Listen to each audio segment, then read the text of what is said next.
Eleanor Chatburn is a clinical psychologist at South London, lecturer at the University of East Anglia, just down the road from me, and the ambassador for the British Skin Foundation. Welcome in, and I hope you're well. Thank you. Yes.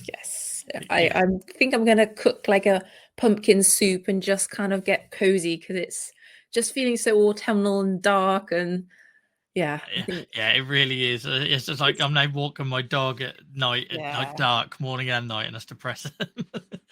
So for anyone that's not, so I know you from social media and all the good work you're doing on there, but for anyone that maybe it's this first time they've come across yourself or your work, do you want to just give obviously I gave some titles there, but maybe an overview of what it is you do and what your work looks like? Yeah, of course. So I'm a registered clinical psychologist. So my training is in mental health. So just to clarify, I'm not a doctor. I'm not trained in dermatology. People listening here will know a lot more about psoriasis than I do. But I suppose my expertise is in the psychological impact of living with or of having any kind of health condition, including skin conditions. And I suppose I got interested in this area just from my own personal experience. Now I don't have psoriasis. I have a family member who lived with psoriasis for many years that was very poorly controlled. So I saw what that was like for him as a child. But myself, I had severe acne and a body condition called hidradenitis suppurativa. And again, I just saw that there was no psychological support. There was no mental health support, and crucially, even no one even asked. Right. No one at any point asked me, what's this like for you? You know, that the focus is always on managing the symptoms, the physical symptoms, isn't it?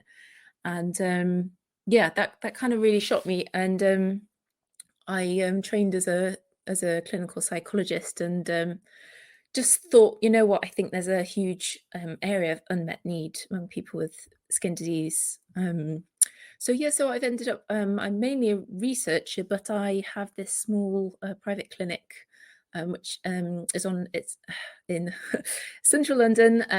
It's a consultant dermatologist-led clinic at South London where we take a sort of multidisciplinary approach. And there's a couple of clinics that do that. I hope it becomes more of a trend. But perhaps people listening, I don't know where they are in the world, but in the UK, in the NHS, we have got a couple of centres now for what we call psychodermatology, where there are mental health professionals or psychiatrists or psychologists who work quite closely with dermatologists. So I would always say to anyone listening, do check out kind of what's in your local area. But unfortunately, there's a bit of a postcode lottery. So it's not, unfortunately, something everyone can access. So basically there are a couple of us who are psychologists but have this interest in dermatology, but I would like them to be more of us.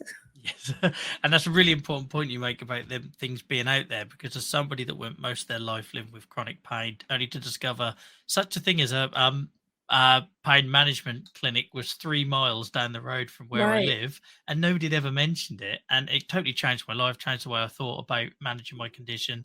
And I literally could have walked to it on a good day. You didn't know.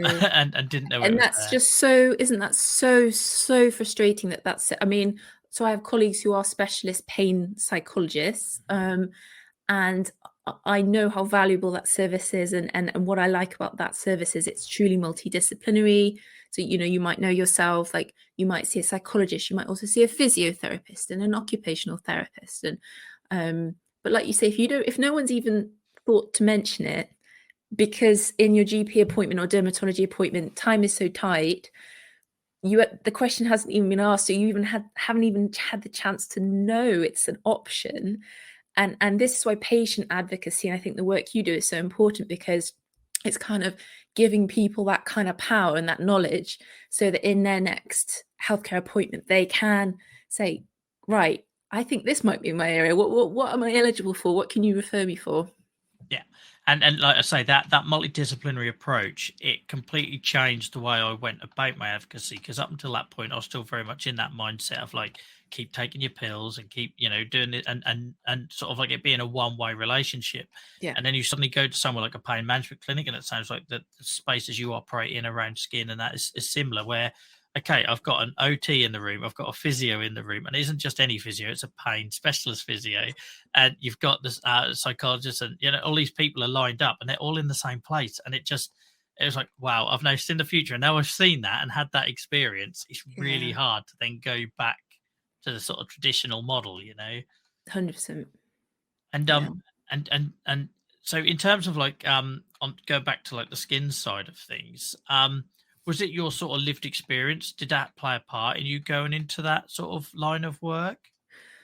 Very much so, because I'm going to be honest, with the training that all clinical psychologists go through, it's an intense 3 years of doctoral level training. We didn't have a single session on skin conditions. We had something on visible differences, but so it's not something that's kind of a core part of the training. I think if it hadn't been for my personal experience, I wouldn't have been aware just how prevalent mental health problems are among this community, and also how common skin disease is. This isn't, and it's interesting because sometimes I say to colleagues, I do this work for the British Skin Foundation. They're like, oh, that's quite niche, isn't it? I'm like, well, no, it's not niche. Actually, do you know how common skin diseases are, as psoriasis is, and how common problems like depression and anxiety are? This isn't niche at all. But yes, I think the fact that I got very depressed with my skin problems throughout my teenage years, and also developed quite acute, basically social anxiety, all because of how self-conscious I felt about my skin that had been untreated. I couldn't see a dermatologist, no one even suggested it. And this was kind of before the days of kind of proper internet access. It was still in kind of dial-up modem world, so didn't even realize that I should have seen a dermatologist. And that kind of struggling on your own, and feeling like you're the only one, and then when you're feeling down, feeling even worse because you're like, why?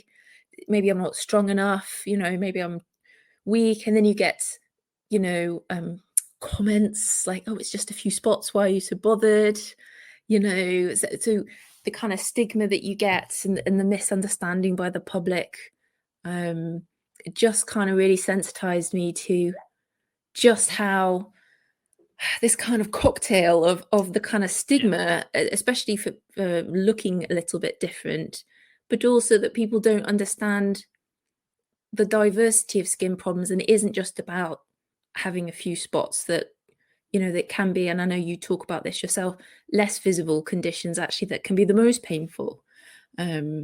So I think this has just really got me really fired up about raising awareness. Yeah, I think Ranting on like this.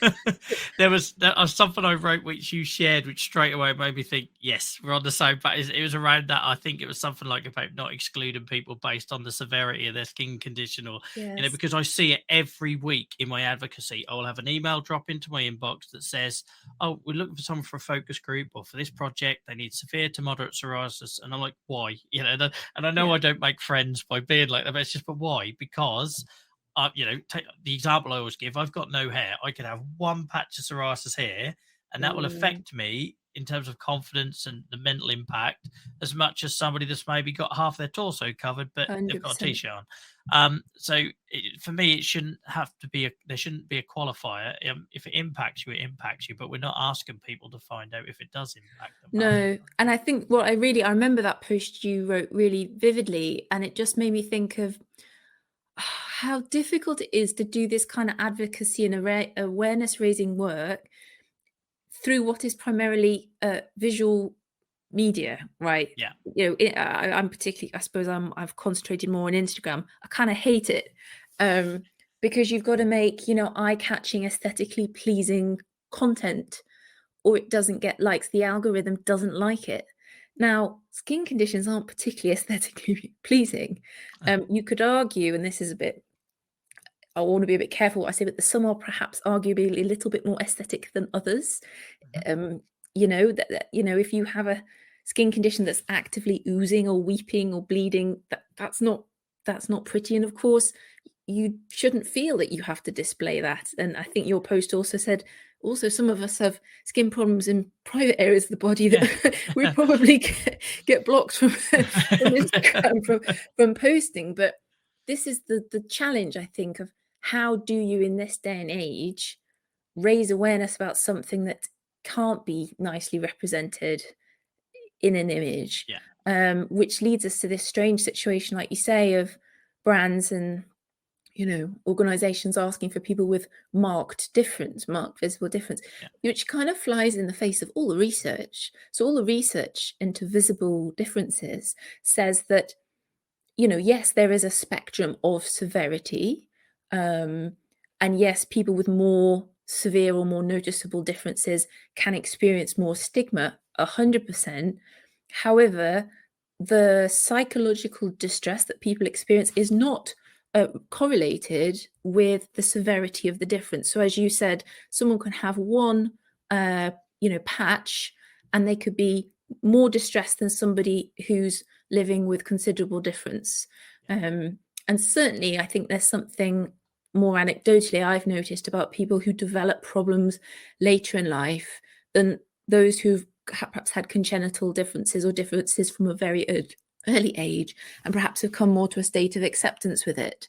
And I think it's something about conditions like psoriasis, but I also work with people with rosacea, where it's very inflammatory. And as you know, it comes and goes, that you can never fully kind of settle into, a way of being with it, because, you're always like, well, is it going to get worse? Is it going to get better?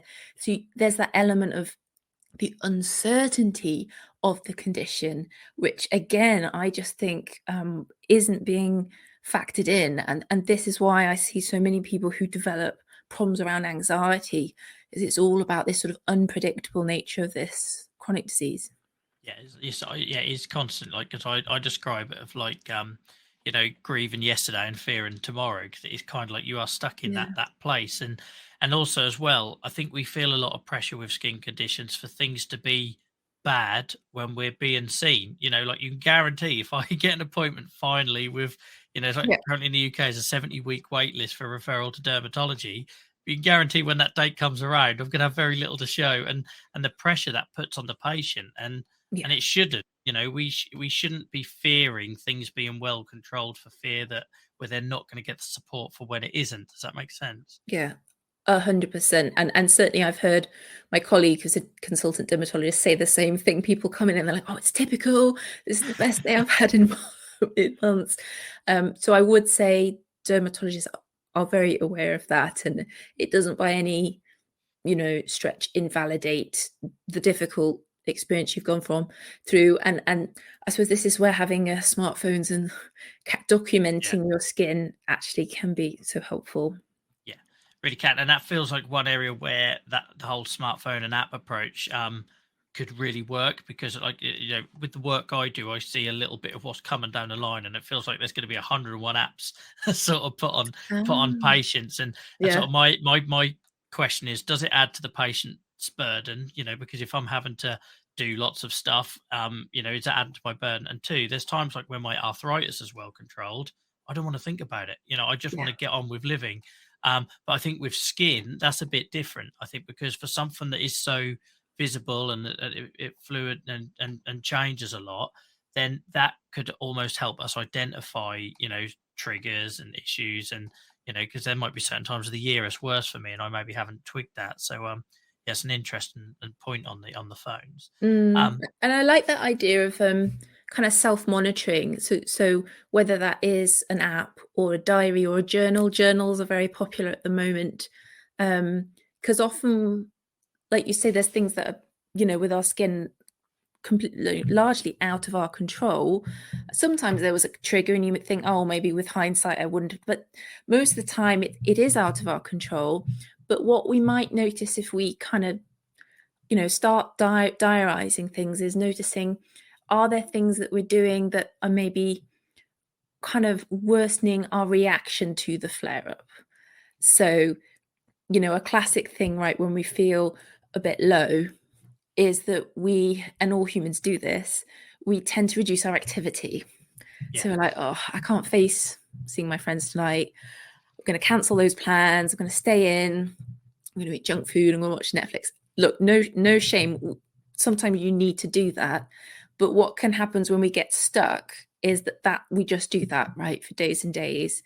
We're not going out. We're not doing the things that bring us joy, give us that social connection. And then we get even further. Then we start to go down the depressive downward spiral.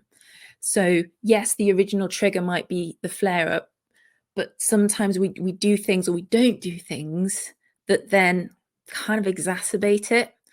So this is when kind of keeping a diary can help just give a little bit of perspective, but also then, like you said, when things are better and, understandably like, oh, and I just want to live my life when things are better. But again, well, what is it you're doing, right? When you're on those good days, again, like documenting what did you do on those good days? Because maybe there's ways you could bring some of that in when your skin is flaring. So it's about also kind of learning, the links between our physical health, but our behaviors, the things we're doing, and then our kind of cognitive, our inner world, and our emotions, and they're all so intricately linked. Yeah. And that's a really good point about that. Being aware of what you're doing when things are going well. 'Cause as somebody that's I literally just got discharged from a year of on and off sort of CBT and things like that. Ah, I hadn't like appreciated how, like, for example, the stuff I learned from pain management could be applied to managing my skin, which that would have seemed completely foreign to me. But you take like a concept like pacing.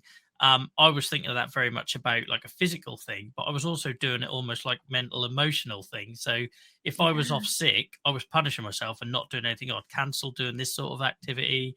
I yeah, would stop hanging out with friends. I'd stop playing guitar, yeah, and it was almost like, oh, if you're sick or you're not at work, then you can't have any fun. And then it was no wonder that a flare would start as a flare, a genuine flare, but within 2 weeks it turned into sort of a mental health, more low mood right, depression thing. And there was just this cycle that I hadn't even observed was really happening. I was completely oblivious to it. yeah. Do you feel like now you would catch it like earlier before it kind of spirals too far down? You could kind of catch it earlier. Yeah, 100%. I've never Yeah. felt so empowered with that sort of thing. And I Ah, can also now tell you the exact things that are going to be my flags. So, for example, I know that if I like message my other half and say, "Oh, should we get takeaway tonight?" There's no like justification for it. It's just I'm looking for something at the end of the day to look forward to. So like if I'm having a bad day at work or whatever, and my mood does that, and my thing will be, "Oh, should we get like takeaway or whatever?" And or I will then start thinking about like, "Oh, I've got band practice in a couple of days. Well, maybe I'm not 100% well. I should rest a little bit." And all these, I start seeing the retractions. Does that make sense? yeah, And yeah, it's been so empowering because I was just oblivious to it. And now, and another silly one, just in case it applies to anyone else out there, and I know it's not about me, this one, but it's like I would find myself chasing an emotion. So if I was feeling low about myself because of the way my skin I presented or my joints, I would feel numb. That's like a depression thing. And then I'd find myself wanting to watch sad films or tragic mm, documentaries or mm, something that was going to make me kind of like feel. Does that make, and I had no idea yeah, I was doing it. But so if my wife now catch me watching at 11 o'clock at night some like documentary about somebody who clearly didn't have a very happy life or good ending or whatever that might look like, mm, that's me sort of almost trying to feel something. And now I recognize it and I don't reach for that program or turn to that. I'll do yeah. another activity. Does that make sense? That's so interesting, and I'm sure you're not the only one who does that. I heard someone mention the other day that they had a depressive playlist of all the Yeah. depressing songs that Yeah. they Yeah. listen to when they feel low, and I think that is look, it does make sense, doesn't it? But like you say, it's a real dangerous path to go down because we know from if anyone's ever done an experiment at a university psychology department, they can just bring people in off the street, and they do what's called a mood induction, Right. where they'll start people off who most of the time just kind of, ticking over. They're fine. Their mood is absolutely fine, but they'll play different music, and it will induce a happy mood or a sad mood. So something as simple as the music you choose to play on can, like you say, a very powerful effect. So it's sometimes we talk about in depression, opposite action. So we might feel the worst we've ever felt. We might feel like we kind of want to wallow in it and really kind of dig into that feeling, but it's doing the opposite of that.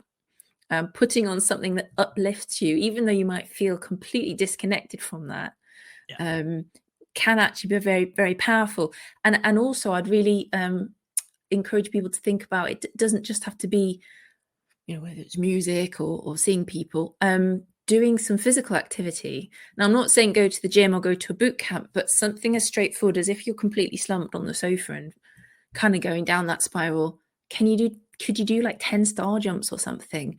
Because what you're doing there is you're kind of getting the blood flow going, you're activating all these positive hormones, and you will get that physiological related mood boost. So there's different ways we can like hack our emotions that I think once you've got to figure out what works for you. And by the way, I'm not saying like never do a kind of Netflix binge, because we come on, you need it sometimes, right? But I think it's about, like you said, wising up on your early warning signs, as we call it in therapy, of when is it starting to tip over into a negative downward spiral. And I really, like you said, like, bringing in partners, kind of bringing in housemates or whoever's around you, and maybe even like giving them a heads up, like, if you see me do this, or send that text, or that you can kind of bring them in on the plan. We sometimes call it a relapse prevention plan. So especially someone who's kind of doing okay, what we say, well, it's not realistic to expect that you're just going to do okay forever, because shit happens, right? It's how you then respond. And this is then you can build on all the wisdom of all the stuff you've dealt with and survived and come through, that you can be like, okay, I know what I did last time. I have an opportunity here to choose to react differently.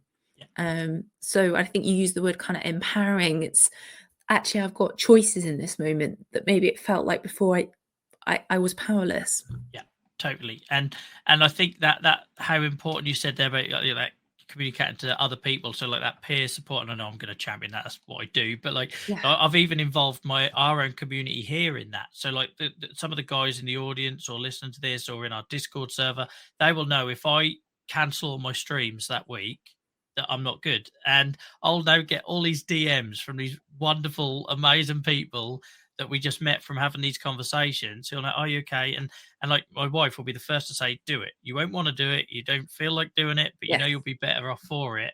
100%. And then that communication as well. Where the other night we went to watch a new documentary on Netflix, and I wasn't in any intention looking for something sad, but she was like, you absolutely don't need to watch that. I've read up, it's not a good ending. And like she sort of protected me from that. And in the same way they can protect you, like going back to that sort of pacing thing again, from going too much the other way, because like if I have a really good day at work and I don't feel like my health has embarrassed me or showed me up or limited my output, I then run that risk of then going 100 mile an hour. And she's very good at reining that in as well. Have you heard of spoon theory? Yes. Yeah. Yeah. I'm sure your followers will know all about that. You've got to spend your spoons wisely. And I think, like you're saying there, it can feel sometimes like you want to kind of keep them all to yourself, right, when you're feeling a bit low. But actually sometimes using them up on something like doing a stream or something that's really meaningful to you is actually a really wise investment.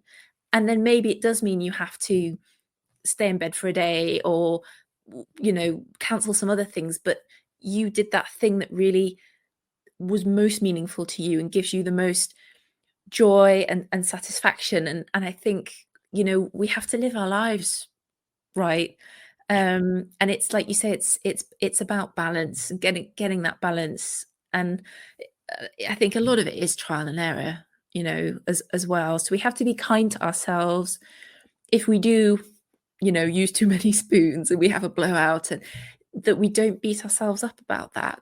Because again, that's kind of adding in to, like I was saying about the, the distress and the reactivity. We're kind of adding to that when we start to blame ourselves.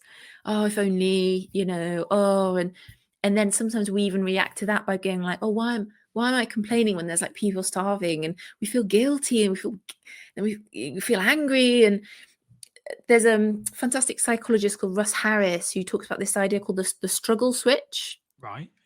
which is an idea from a form of cognitive behavioral therapy called acceptance and commitment therapy, which is like this idea that when a feeling of pain, physical pain, but also like a painful emotion appears, that we kind of react to it. So you'll know this very well with pain.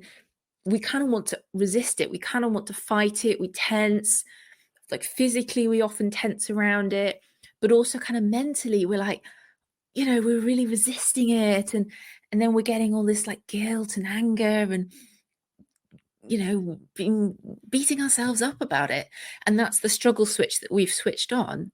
And he talks about, and if people look it up on YouTube, struggle switch, Russ Harris has a really lovely video about it. The skill is trying to learn to switch it off. Now, that's not saying we're turning the pain off or turning off the distress, but we just let that pain or feeling just come up and we just let it be. And we try and kind of just drop all that other stuff that we do. And what people tend to find is that actually, if they're more just present with that feeling in the moment, that they can learn to be with it. They can manage it. So And this the is energy you get back as well, because I found since I was fighting my pain, and it took me, I think it's really important to, because I get a lot of pushback for people that are not maybe ready to hear that you got to learn to live with it sort of thing. But at the minute I stopped, it took 4 years, but the minute I stopped fighting against my pain and learning to live with it, the energy I got back, like it was you could feel it, you could genuinely feel the energy you got back in wow. not having that fight. So all that kind of cognitive and emotional, like you said, energy that you'd put into fighting it, you've now got for you.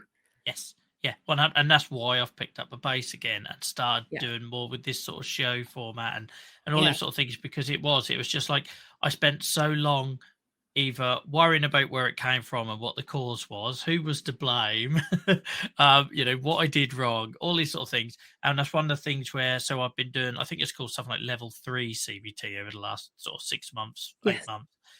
So rather than focusing on like what's going on in the here and now, it's been more focusing on my values, and even on the bad days doing something that's working towards my values, not a goal, because I realized everything was about a goal. It was like, right, if I can just get through to say this interview today, then everything will be fine, but it wouldn't be fine.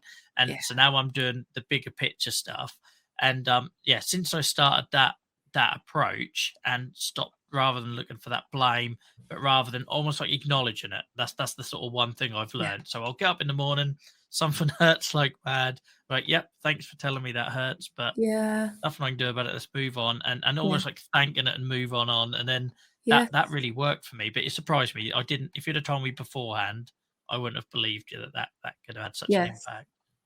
And I think, goodness, sharing that story, I'm sure people are going to value that perspective so much, because, like you say, I think a lot of people are at different places in their journey, and it's really understandable that people are looking for a cure. We all want that magic wand to wave things away, and the kind of cult around medicine is that we want that quick fix pill or treatment. And I think it can be really difficult for people I see, especially those who've kind of developed skin conditions more recently. So I seem to get quite a few patients with rosacea where it's actually quite common to develop rosacea in your 30s. Sometimes it comes on gradually, but what seems to happen is often it'll be because someone perhaps used too much active skincare, or they went for a certain treatment. So it seems to come on quite suddenly. And then that can be really hard for people because they've got a new skin condition that they wish they could just undo the thing that they perceive triggered it. Yeah. Now, with rosacea, I mean, it's actually quite complex, and maybe it would have developed at some point anyway. But the point is, this idea of kind of coming to some level of acceptance and adjusting to living with something that's now going to be chronic, it can actually take a long time for some people. And this is where we see people, Googling things, buying products online from social media ads, stuff that maybe actually at best is a waste of their money, and at worst could be actively harmful to their health. We're seeing a number of kind of quack practitioners and again wasting the money. And sometimes it's having that quite difficult conversation with your dermatologist or specialist, where they say this is actually going to be chronic, and you might have better days and worse days, but actually this might not completely go away. And I think you're right that's a really hard moment, I think, for people. But people who are able to reach that level of acceptance, automatically it just drops that struggle, because you're not putting all that effort into, like, the people I see who are going for all these different treatments, and they're Googling stuff and they're holding on to hope, but in a way that's kind of not the best use of their time and their energy, and then they're dropping the other stuff that gives their life joy and meaning, and their life shrinks, and it becomes all about the skin condition. And there's definitely influencer type accounts on Instagram I see with people that seem to be in that place, and it's all about their skin. And this is I'm sure you can think of accounts as well where they and then it becomes, again, it's a bit of a cycle. And People then get stuck in.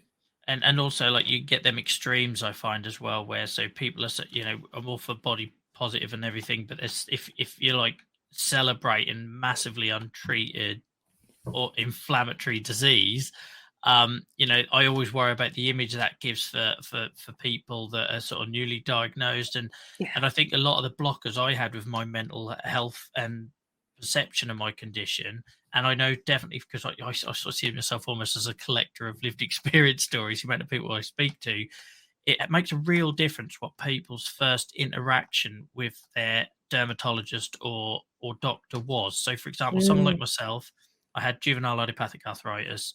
I reported rashes all through my teenage years. They're all sort of dismissed. Then in my 20s, I got covered in psoriasis, 3 different types of psoriasis. And I saw a dermatologist for like 5-10 minutes, and then that was it. And I've never really seen one-on-one properly since. So that sort of instantly painted that picture all through my childhood, teenage, that the skin bit isn't really important. The arthritis bit is important. And I think there's something we've talked about today on the show already, where anyone that sort of maybe went rheumatology first before dermatology, Right. there seems to be this thing there where you almost like programmed where it's not as important. But for me, mentally, I can deal with sore bones a lot better than I can a visible, condition, because we know it's non-communicable, but the public don't, and all the other challenges that come with it. Does that? I don't know if that's something you see in practice or. Definitely, and it's something we see across a number of chronic health conditions. I was involved in a research paper about severe asthma, and what we did there was a little survey where we asked people with asthma, and then we asked their clinicians, what bothers you most about your asthma? Okay, and then we matched it with the clinician. So we said to the clinician, what do you think bothers this patient most about their asthma? Right. And the results were fascinating, because the clinician said things like, oh, it's the breathlessness, right? They're most bothered by the breathlessness. And the patients, what they said was, actually, I mean, the breathlessness, not great. However, what bothers me most was, and it was things like the burden of managing my asthma, having to take the medications, having to kind of radically adjust my lifestyle and go to all these appointments, and the psychological impact of asthma. And I see parallels with skin disease, that medicine, the way a lot of our medical clinics are set up, is they ask about, symptomatology and things they're set up to treat. they don't, like you say, ask about the things that are maybe outside their remit or they feel less confident about or that require a multidisciplinary approach. So this is why, I think it's so important that dermatology colleagues ask that question: what bothers you most? And sometimes actually giving out questionnaires like quality of life measures, where you can actually fill that out and, show someone actually this is impacting, my work life, my social life, my sex life, like all these areas of my life that really matter to me. So, sometimes we have to prompt, I think, our doctors and specialists to, actually, can we talk about this, please? Even if it feels a bit, uncomfortable or embarrassing, it's like, no, actually, this is really important to me. And a really good doctor will want to hear that information. Yeah, understanding what's like, what's the desired outcome for the patient, and what's their sort of like top three things that impact. Because like I get it all Yeah. the time where I'll be either told my skin looks clear, or I'll be asked what hurts where. And like Yeah. my argument will be like, I can have the smallest patch of inverse psoriasis. For those that don't know, it's something that sort of tends to be in the sort of more private areas, the parts of the accidentally muted, that aren't that visible. And but I can have one patch, and if it's in the wrong place, you spend your entire day feeling unclean and dirty, and you're not, but because of how that impacts you, then psychologically, you then suddenly you might meet somebody new or go to a meeting and you're worried you smell, and you Yeah. don't smell, but it's just do you get what I mean? That's how something so small, like a slight rash in an intimate area or something, could Yeah. spiral into this big confidence issue. Oh, 100%. And I can relate to that with my hidradenitis, which I'm lucky is quite mild, but still it's the physical discomfort, but also I don't think we talk much about disgust.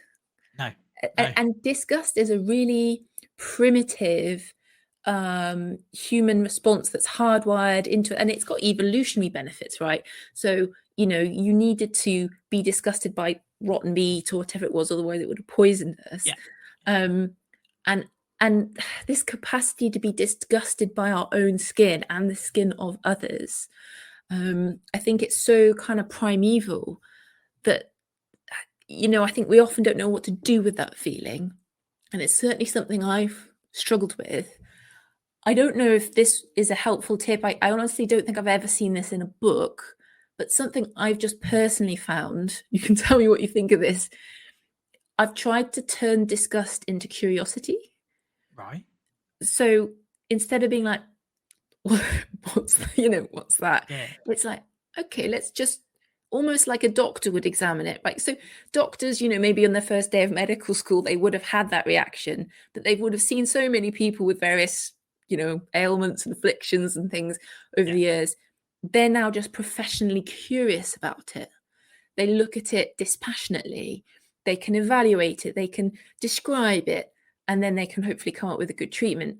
And I'm trying to channel that almost like that doctor mindset, being like, okay, let's actually look at this. And okay, and when you actually like look at it dispassionately, it takes away the kind of feeling that goes with it. Yeah. Does that make sense? Is Yeah. that a No. weird tip? Yeah. No. It's different. I because my one is like almost like desensitizing. Like, so I remember like the first time I got asked to go to a conference to talk. I'd spent so long in a bubble hiding with my psoriasis. Shall I say, I'd always been made to feel like it was secondary. It wasn't important. So I had no issues with my arthritis, but I'd never been around anyone else with psoriasis. And I met somebody that I knew for quite a long while online, and we finally met in person. And he shook my hand, and he had really bad palmar plantar pustulosis, something I get myself. And I remember having to really overcome that. I shook his hand, and my brain done that instant like, oh, what's that? Because I wasn't expecting. I didn't look down. Do you know what I mean?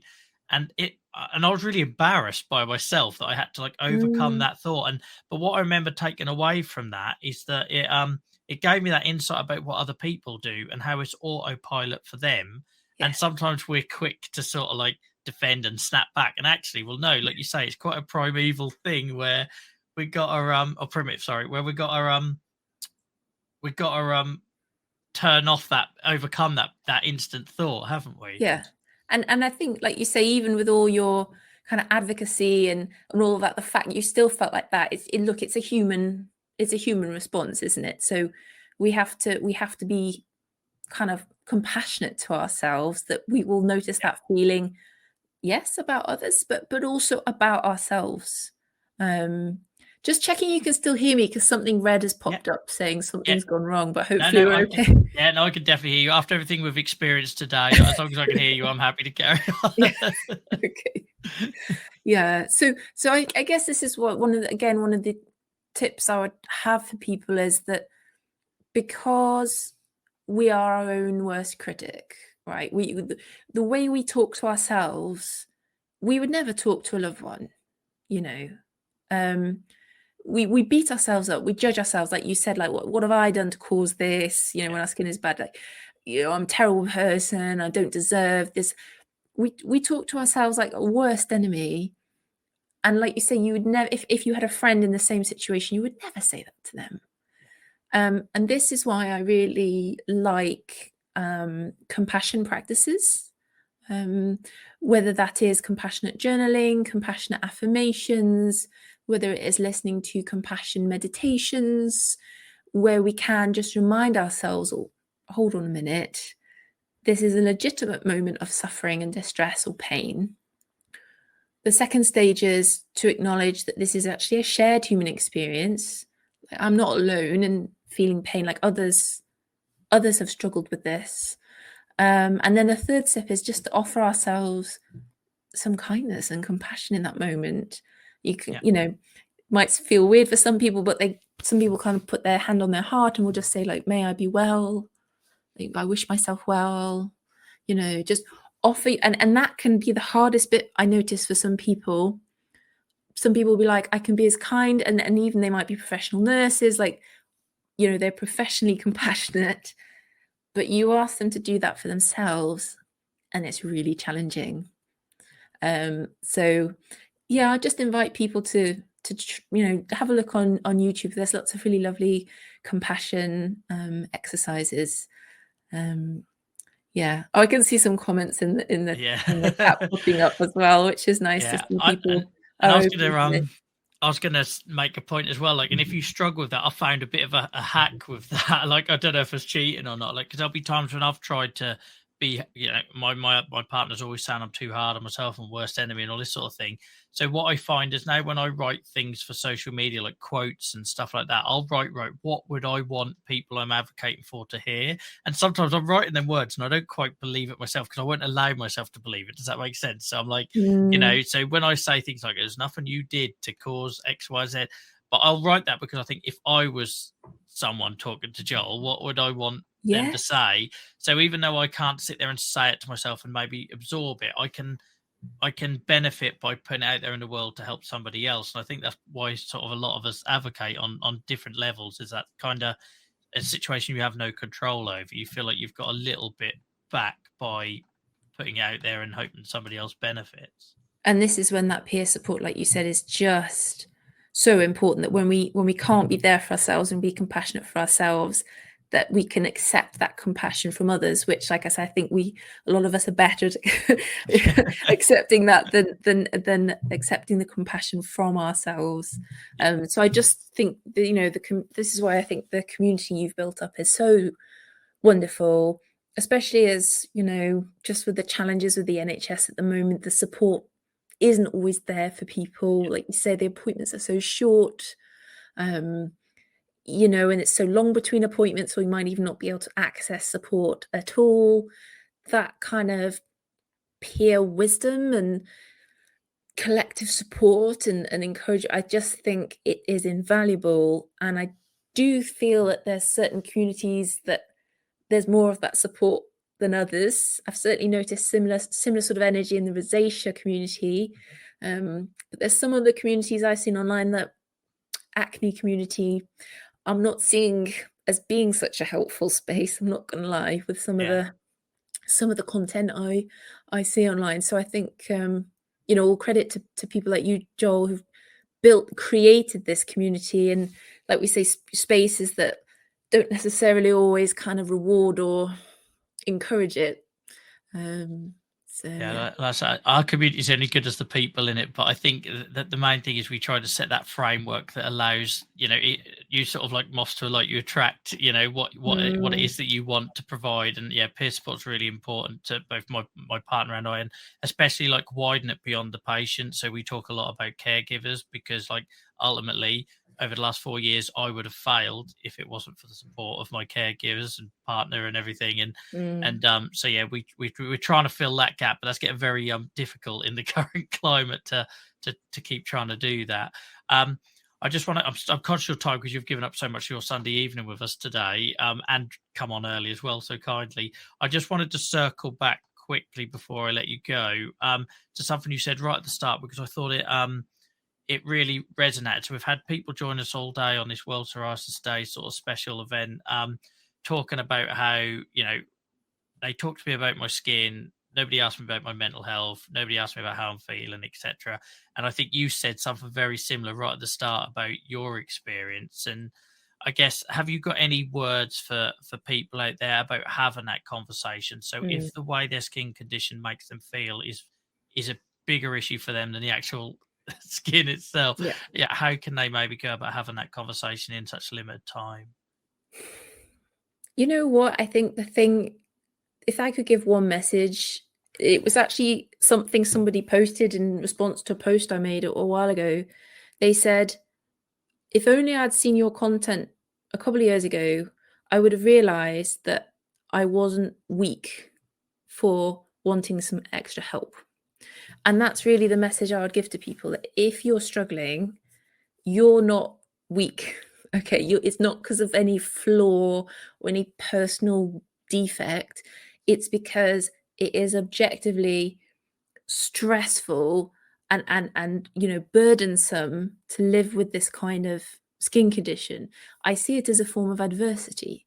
Now, if you're someone who already has, say, other adversities that you're experiencing, then you've got cumulative adversities. Is it any wonder that you're struggling? So I think it's that first step is almost giving yourself permission to ask for help. Now, the next challenge is getting help. And this is the reality of the situation with the NHS as it is. A lot of the public mental health campaigns that you see are ask for help, ask for help. And a lot of patients and service users are like, well, I did that and I didn't get the help. So then the next step is about, right, well, who to have that conversation with and where to go. And this is about, I think, firstly, kind of what's available in your area, but also what kind of help is it that you would like. I am a big fan of, individual therapy, but I also don't believe that everybody needs to be in therapy. And some people, it isn't for them. So you could get the support you want from a peer support group, a charity, a local gardening group, some kind of volunteering, an advice line. It could be that you want to try some medication for your anxiety. There's many different options. If someone is interested in psychological therapy, again, there's different levels of options, like you mentioned, like different tiers. And again, it all depends which services you're already linked in with, so it gets a bit complicated. But if you're under the care of a dermatologist, then the first thing to ask them is, do you have any access to psychology provision in this hospital? Because in some centres, like the Royal Free in London, they do have that access. If they don't, then have that conversation, like, who could you refer me to? Now, for people who aren't under a dermatologist or derm nurse, who are under the GP, then it's having a conversation with the GP. But actually, you don't even need to go through the GP in the NHS in England. You can actually self-refer to a service called Talking Therapies, NHS Talking Therapies. You can self-refer, and that's what we call sort of lower intensity therapies. So just for people are aware, it won't be therapy that's about the skin condition, okay? But it will be like a sort of general anxiety or a general depression therapy. which for some people actually might be enough. But for other people, perhaps who are having more, particular difficulties, then they might like to try and find a therapist who specializes in skin conditions. But I'm just very mindful that, not everyone has the resources to go privately for that. Always worth checking with your insurer that if anyone does have insurance through work, then you can find a psychologist who's registered with that insurer. But hopefully that gives people, a sense that there are options out there. A brilliant answer. And like I say, as somebody who 4 years ago was stuck in that sort of rheumatology corner, being told, take your pills, take your pills, take your pills, and then discovered the world of social prescribe and pain management therapy, Yeah. it just opened all these doors. So now I keep sort of shouting from the rooftops about all of these, because I don't think people do know they're available. Like, it'd be lovely if we could get to a world where you could walk to your GP and there was almost like a catalogue of what is available to you, but we're not there. But keep asking. So thank you so much for sharing that. That was a brilliant way to end. And I say, after a day spent with mental health coming up a lot, things like shared decision making coming up an awful lot, I think our conversation felt like a really good way to cap that off. And I appreciate you giving up your time on a Sunday, a long Sunday as well, after the clocks went back. Well, I just wanted to say I appreciate what you do, Joel, for the community. I know I've been following you for a little while as well, and I just think it really stands out as, someone who's doing it for all the right reasons, which can't be said for everyone. Online. And I know I'm on the receiving end of some of that as well, so I know not everybody's in that same place. But I thank you. That means more than you know. And like I say, I do all of this a little bit selfishly because it helps me cope as well. But I think I'm so far down this rabbit hole. Selfish. At all. I'm so far down this rabbit hole now, I couldn't stop if I tried. Like I say, the community we've got here and seeing the conversations we had today and the way they've supported me when we had some technical issues earlier as well, it pays tenfold in return. So I do it happily. Sure. But to have somebody notice means an awful lot. Thank you so much. Thank you ever so much for joining us, Eleanor. I really appreciate it, and I know our community do too. Enjoy the rest of your evening. Bye, everyone. Bye-bye.